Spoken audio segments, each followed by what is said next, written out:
Evening বন্ধুরা, welcome back to my channel. আশা করি তোমরা সবাই খুব ভালো আছো। আমিও কিন্তু বেশ ভালো আছি। তো আজকের ব্লগটা আমি বিকেল থেকে স্টার্ট করছি। আর বিকেলবেলা আমি রাম তুলসী পাতা, আদা আর দুটো বাতাসা দিয়ে চা করে নিচ্ছি। এই রাম তুলসী পাতা আর আদা দিয়ে চা করলে না, চা খেলে গলা ব্যথা, তারপরে সর্দি কাশি, জ্বর, গা হাত পা ব্যথা সব কমে যায়। এত উপকারী না এই পাতাটা। আর খেতেও কিন্তু দারুণ লাগে, খুব টেস্টি, এত সুন্দর একটা ফ্লেভার আসে, খেতে খুব ভালো লাগে। তো চলো এটা খেয়ে নিই। আর ওই কাজের কাকিমা এসছে, তাকেও চা বিস্কুট দিয়ে দেবো, ওই জন্য 3 কাপ করলাম। আর রোদের তাপ দেখেছো? সারাদিনে কিন্তু আজকে প্রায় বৃষ্টি বৃষ্টি ভাব, বৃষ্টি হয়েছে। তাও দেখো এই সময় প্রায় বিকেল 5টা বাজে, তবু কি তাপ রোদের। তো চা খেয়ে নিয়ে আমি কাপড় চোপড় গুছিয়ে নেব, আমারগুলো জায়গায় ফেলে দেবো আর ওদেরগুলো আয়রন করে তারপরেই জায়গায় ফেলবো। তো আয়রনটা এখন করব না, পরে করব। দেখছো আমাদের রাস্তার ধারে বাড়ি বলে কি মানে গাড়ির এত হর্নের আওয়াজ না, ভালো লাগে না। তো যাই হোক, চলো কাজগুলো করতে থাকি। আর তোমাদেরকে আজকে যেটা নিয়ে বলবো, মানে আমাদের যে দিকগুলো পূর্ব পশ্চিম, উত্তর দক্ষিণ, ঈশান, নৈরিক, মানে 10টা যে দিক, কোন দিকের কি মানে উপকারিতা, কোন দিকে বসে কি করলে, কোন দিকে মুখ করলে কি করলে শুভ অশুভ হয়, সেগুলো আজকে তোমাদেরকে আমি কয়েকটা বলবো, যে কটা আমি জানি। তো খাওয়ার কিন্তু সব সময় পূর্ব দিকে মুখ করে বসে খেতে হয়। আর পূর্ব দিকে বা পশ্চিম দিকে মুখ করে বসে খেতে হয়, বা কোনাকুনি বসে খেলেও হয়। আর রান্না কিন্তু পূর্ব দিকে বা দক্ষিণ দিকে মুখ দিয়ে করলে সেটা কিন্তু শুভ হয়। বাস্তু মতে রান্না পূর্ব দিকে বা দক্ষিণ দিকে মুখ দিয়ে যদি রান্না করা যায় সেটা শুভ হয়। আর খাওয়া দাওয়া পূর্ব দিকে মুখ করে করলে সেটা শুভ হয়। তো দেখো, রেওয়াজ করার পরে সন্ধে হয়ে গেছে, তো আমি সমস্ত লাইটগুলো জ্বালিয়ে দিয়ে, ঘর বাড়িতে যতগুলো লাইট ছিল সব জ্বালিয়ে দিয়ে তারপরে আমি সন্ধে এদিকে দিয়ে নিচ্ছি। আর একটা পয়েন্ট হলো ঘুমানো, মানে শোয়ার সময় সব সময় পূর্ব দিকে মাথা, পশ্চিম দিকে পা, অথবা দক্ষিণ দিকে মাথা, উত্তর দিকে পা দিতে হয়। উত্তর দিকে কখনো কিন্তু বাস্তু মতে মাথা দিতে নেই।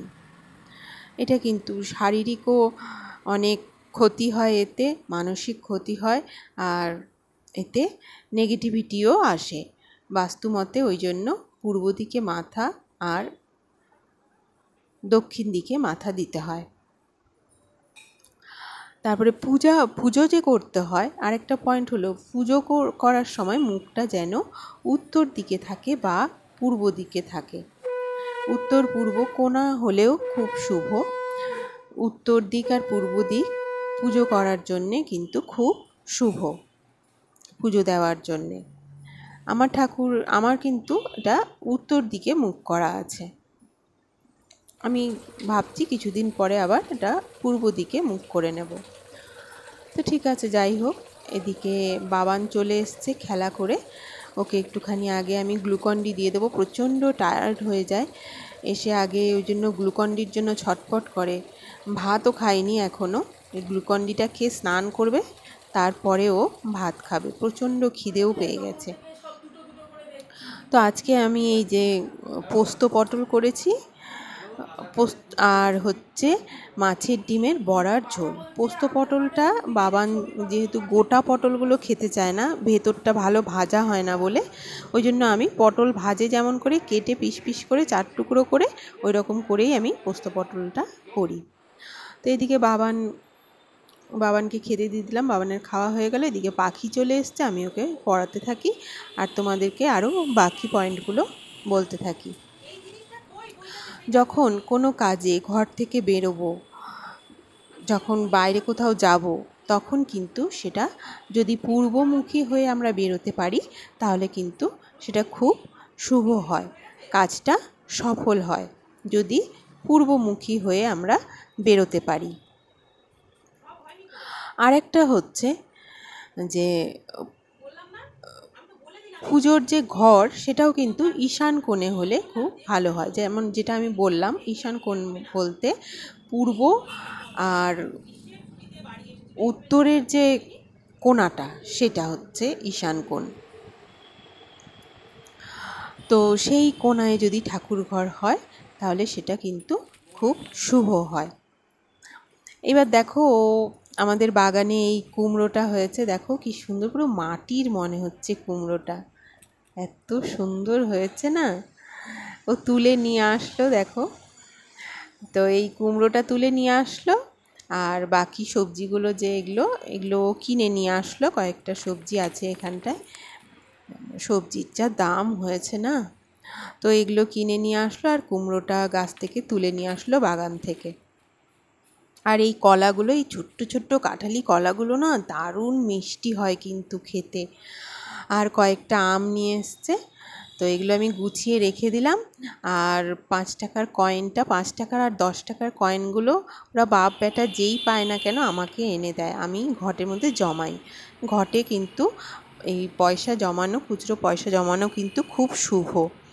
আমি ফেলতে থাকি, বৃহস্পতিবারে অন্তত ফেলা খুবই উচিত। আর অন্যান্য বারে যদি প্রত্যেক দিন তো আর খুচরো হয় না, খুচরোর যা অভাব এখন, কিন্তু বৃহস্পতিবারে আমি একটা ফেলার চেষ্টা করি। আর অন্যান্য বারে যদি হয় তাহলে ফেলি, না হলে না। এইভাবেই আমি এটা কিন্তু জমাই, এটা আমার একদম ছোটোবেলাকার স্বভাব। তো তারপরে আমি রান্নাঘরে চলে এসেছি, দেখো ওদিকে রুটি করব বলে আমি গ্যাস জ্বালিয়ে তাওয়া বসিয়ে দিয়েছি, আর এদিকে ভাবছি একটুখানি আগে বাসনগুলো গুছিয়ে নিই। বাসনগুলো গোছাতে গোছাতে তাওয়া গরম হয়ে যাবে, চটপট আমি রুটি করে নেব। 4টে করে রুটি আমি করি, ওই জন্য আমার একদম বেশি টাইম লাগে না। তো আর একটা হচ্ছে তোমাদেরকে বলি, যেটা হচ্ছে যে শাস্ত্র পাঠ করে অনেকে পুজো দেওয়ার সময়, ব্রতকথা, পাঁচালী এগুলো যে পড়ে, এগুলো কিন্তু সব সময় পূর্ব দিকে বা উত্তর দিকে মুখ করে বসে পড়তে হয়। সকালে আমি আটা মেখেছিলাম, সেটাই আমি রেখে দিয়েছিলাম। আমি সকালেই মেখে রাখি বেশিরভাগই, আমার রাত্রে আটা মাখতে একদমই ভালো লাগে না। আর সকালে মেখে এইভাবে একদম এয়ারটাইট করে বন্ধ করে ফ্রিজে রাখলে না একদম টাটকা থাকে, পুরো ভালো থাকে, খুব সুন্দর নরমও থাকে, কোনো শক্তও হয় না। তো আমি ওই জন্য সকালবেলায় রেখে দিই বেশিরভাগই, খুব কমই আমার রাত্রে আটা মাখতে হয়। তো আমি এখন রুটি করে নেব, চলো। তো এই দেখো রুটিগুলো করে নিচ্ছি। আর একটা তোমাদেরকে পয়েন্ট বলি, যেগুলো হচ্ছে যে পুজো দেওয়ার সময় আহ্নিক করে, জপ করে, তপ করে, এইগুলো কিন্তু সব সময় আসনে বসে করতে হয়, কখনো কিন্তু মাটিতে বসে করতে হয় না। পুজোও দিতে হয় কিন্তু আসনে বসে, কখনো মাটিতে বসেও কিন্তু পুজো দিতে হয় না।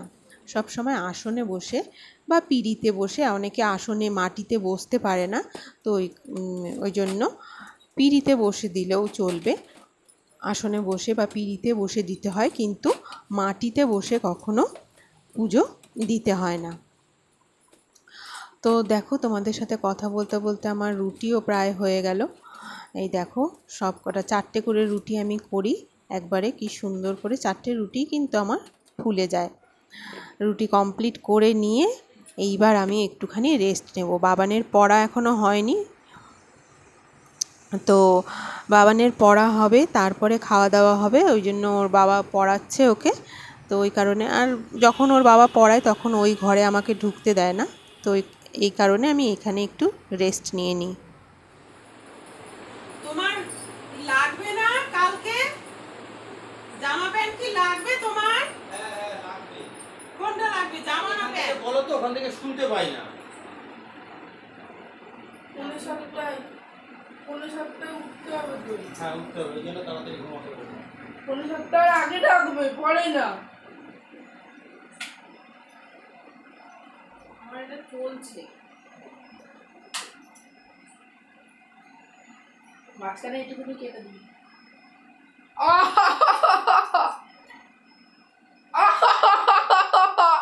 চলছে ওটা তো, কি হয়েছে?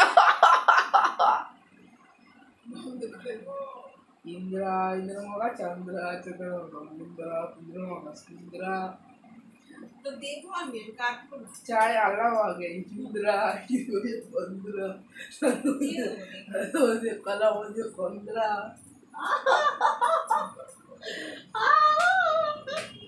এটা দিবি না আমি দেব আমি কাটবো তো দেখলে বাবান কি যে বদমাশি করে, যখনই দেখবে যে আমি ভিডিও করতে আমাকে দেখলেই হলো, ও যে কত রকমভাবে বদমাশি করবে। আর কিন্তু আসবে না, মানে ক্যামেরার সামনে আসতে চায় না। এখন তো আমার সাথে খেলবে বলে, মানে খেলাতে আমাকে রাজি করিয়েছে বলে আমি ভিডিওটা নিচ্ছি, নইলে আমাকে নিতেই দিত না, কিছুতেই ক্যামেরার সামনে আসতে চায় না। তো খাওয়া দাওয়া তো হয়ে গেছে অনেকক্ষণেই। তো এখন সমস্ত কাজ সেরে নিয়ে তারপরে আমি বাবানের সাথে একটু খেলতে হবে, ও বলছে, জোর করছে। তো মাঝে মাঝেই খেলি ওর সাথে। তো ওদেরকে বাপ বেটাকে একটু দুধটা দিয়ে দিই। আমি খাবো না দুধ, আমার ইচ্ছে করছে না। আর আমি সকালবেলা অনেকটাই দই খেয়েছি বলে আর এখন দুধ খেতে আমার ইচ্ছে করছে না। আর ওরা তো আজকে দই খায়নি, ওই কারণে আজকে ওদেরকে দুধটা দেবো। আর বাবানকে একটু বারবান বিস্কুট দিয়ে দেবো, বললো একটু বারবান বিস্কুট দিয়ে দাও, ওটা দিয়েও খুব ভালো লাগে, ভালোবাসে খেতে। তো তারপরে আমি এই যে মাথায় একটুখানি তেল দিয়ে নিচ্ছি। শ্যাম্পু করার আগের দিন আমি একটুখানি তেল দিয়ে নিই মাথায়, তাহলে ওই যে আমার যে বানানো তেলটা তোমরা দেখে থাকবে, যারা আমার রেগুলার দর্শক তারা দেখে থাকবে আমার বানানো, নিজের হাতে বানানো তেলটা, সেটা আমি দিই চুলে। মাথা পুরো ঠান্ডা হয়ে যায়, খুব খুব উপকারী। চুল পড়া বন্ধ হয়ে যায়, চুল সিল্কি হয়, নতুন চুল গজায়। তারপরে সাদা চুল, অকালে যে সাদা চুল হয়ে যায় সেইটা রোধ করে, অনেক অনেক উপকারিতা। স্ট্রেস কমায়, মাথা এত ঠান্ডা হয়ে যায়, এত ভালো লাগে এইভাবে মাসাজ করে দিয়ে। তারপরে আমি দেখো চুল বেঁধে নিয়েছি, বেনি করে নিয়েছি, এইবার বাবানের সাথে খেলতে বসেছি। কি উনো কার্ড না কি অনলাইনে অর্ডার করে নিয়ে এসছে, উনো কার্ড, সেই খেলার জন্য মাথা খারাপ করে দেয়। এইবার আমাকে নিয়ম শেখাচ্ছে, আমি তো ছাতা কিছুই বুঝি না এগুলোর, তো আমাকে শিখিয়ে শিখিয়ে দিচ্ছে। এইবার ওর সাথে একটুখানি খেলে নিই, তারপরে ঘুমাবো। বাচ্চাদের সাথে একটুখানি খেলতে হয়, কারণ ওর তো খেলার কোনো সাথীও নেই, বাড়িতে সবাই বড়, ও সবার থেকে ছোট, কোনো সাথী নেই ওর খেলার, ওই জন্য একটু খেলতে হয়। তারপরে আমি মুখটা ধুয়ে নিলাম, এবার কাপড় ছেড়ে নেব। আজকে আর স্নান করব না, বৃষ্টি বৃষ্টি ওয়েদার আছে, ঠান্ডা ঠান্ডা, ওই জন্য আমি কাপড়টা ছেড়ে নিয়ে আমি সোজা চলে এসেছি ঠাকুর ঘরে। এবার ঠাকুরকেও আমি শয়ন দিয়ে নেব, ফুল টুল উঠিয়ে পুরো একবারে সিংহাসন পরিষ্কার করে নিয়ে ঠাকুরও ঘুমোবে, এবার আমরাও ঘুমোবো। তাহলে আজকের ভিডিও আমি এখানেই শেষ করছি। তোমরা সবাই খুব ভালো থেকো, সুস্থ থেকো, আর ভালো লাগলে একটা লাইক দিও। Bye bye, good night.